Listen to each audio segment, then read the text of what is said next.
What's up guys, Jamie Loves Martial Arts here, and I just want to talk to you guys a little bit about something that I've been hearing for years. I've been hearing this for a really long time, and I heard it back when I was a yoga teacher, I heard it teaching jujitsu, I hear it teaching meditation, and people will come to me and we'll be talking about something, and a lot of times I'm challenging them on some long-held belief they've had about injuries or how self-defense works or how fighting works or something, right? And they look at me and they say, I have no ego.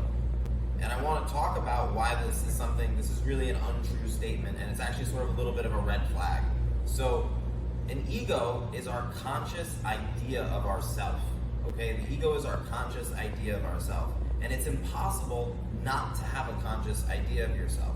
So if you think that you don't have an ego, if you think you don't have a conscious idea of yourself, we're actually lying to ourselves and we're concealing our conscious idea of ourselves from ourselves. And this is a problem that'll lead to something called like a shadow reaction, which is that we don't want to see the ways that we are a certain way because we don't believe ourselves to be that way. Like if we don't believe ourselves to be egoic, right, and kind of sensitive or an egomaniac, then when we do things that are very egoic and our ego gets out of check, right, then we're not going to want to see those things because we don't believe ourselves to be that way. And then those negative tendencies, they snowball and spiral out of control and get even worse. So the whole idea, the healthy idea, is to have an ego that's in check, an ego that plays its role in the system, all right? We need to have a conscious idea of ourselves. We also have to understand that our conscious idea of ourselves is limited, all right? There's more to us than just the way we think of ourselves, okay?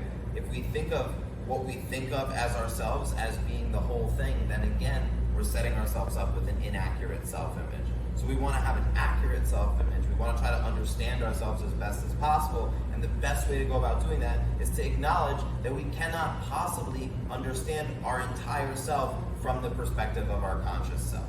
And that's how to put your ego in check, all right? And then the flip side of that is understanding that we need an ego. You need to have an ego to function as a member of society, and as an individual, we can't just give that up. So there's no such thing as having no ego. You can't not have a conscious idea of yourself.